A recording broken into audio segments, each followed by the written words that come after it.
મિત્રો જે પણ કલાકાર જે ઈચ્છા કરતા હોય કે મારે કલાકાર બનવું છે, મારે જીવનમાં કંઈક કરવું છે, પણ મિત્રો જે મોટા કલાકારો હોય, નાના કલાકારો હોય, એ સપના જોતા હોય પણ ઘરની એવી કંઈ પરિસ્થિતિ હોય, ઘરનું કંઈ પહોંચી વળાતું ના હોય, હું છું કે તમે છો કે કોઈ પણ કલાકાર મોટા હોય કે નાના સાહેબ, હા, જે વિચારતા હોય કે મારે હવે સપનું છે પણ એ સપનું સાકાર થતું નથી, એક ગરીબ પરિસ્થિતિમાં હોય, તો મિત્રો અત્યારે વાત કરી કારણ કે ગબ્બરભાઈ ઠાકોર જે ઘણા બધા કલાકારોને સપોર્ટ કરે છે સાહેબ, હા, બહુ સપોર્ટ કરે છે. મને પણ ખુદને કર્યો છે, એટલે એમનું ઘણું હું ક્યારેય ના ભૂલી શકું.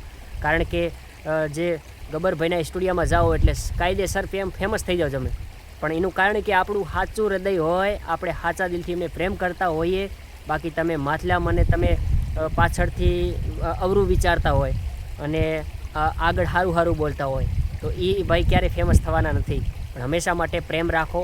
અને ગબ્બરભાઈ ઠાકોરના સ્ટુડિયોમાં જાઓ, કયો સાહેબ નથી કે આ ફેમસ નહીં થયો હોય, બધાય ફેમસ થયા છે ભાઈ. હા, ફોલોવર એટલા વધી ગયા છે. અને ભાઈ ચેતન આદિવાસી જ્યારે જેણા ઘૂઘરા વાગતા હતા, એ નાનો જ્યારે મિત્રો ગાતો હતો, ક્ષેત્રોમાં ગાતો હતો, કોઈ ઘરના ફેમિલી સાથે ગાતો હતો, જેણા ઘૂઘરા વાગતા હતા, કોઈએ પણ મિત્રો સપોર્ટ ના કર્યો. અને એમાં ગબ્બરભાઈ ઠાકોરે સપોર્ટ કર્યો, આખું ગીત બનાવી નાખ્યું કે જેણા ઘૂઘરા વાગતા હતા રોમાપીરનું. સાહેબ ચો જતું રહ્યું, કેટલું મિલિયન જતું રહ્યું. એટલે કારણ કે ગબ્બરભાઈ જેનો હાથ પકડે છે ને એ તો મિલિયનોમાં જતો રહે. તો યાર કારણ કે વાત જ ના પૂછો, એમના માથે તો રામાપીરનો હાથ છે સાહેબ, એ તો બધાને ખબર છે. અત્યારે સોનીબેન ઠાકોરનું જે ગીત આવી રહ્યું છે 30 તારીખના, ઘણા બધા એમના વિડીયો મેં જોયા ઇન્સ્ટાની અંદર, તો મને એમ થયું કે ના સાહેબ આ 100% ચાલશે. અને ગબ્બરભાઈ જેનો પણ હાથ પકડે ને એ તો સાહેબ ચોય પોકે એ જ નક્કી નથી હોતું મારા ભાઈ.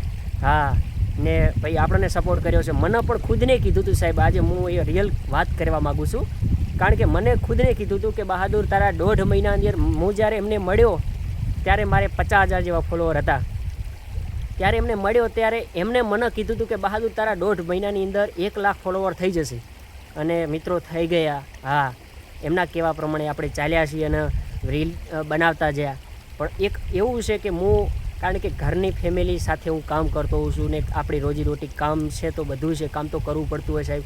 એટલે સાઈડમાં ધંધો કરતા હોઈએ એટલે ખાસ કરી રીલ એટલી બધી અપલોડ કરી શકતો નથી. પણ એમને કીધું હતું કે 1.5 મહિનાની અંદર થઈ જશે ને સાહેબ થઈ ગયા હતા. હા, એટલે એમનો હું પણ આભાર ક્યારેય ના ભૂલી શકું.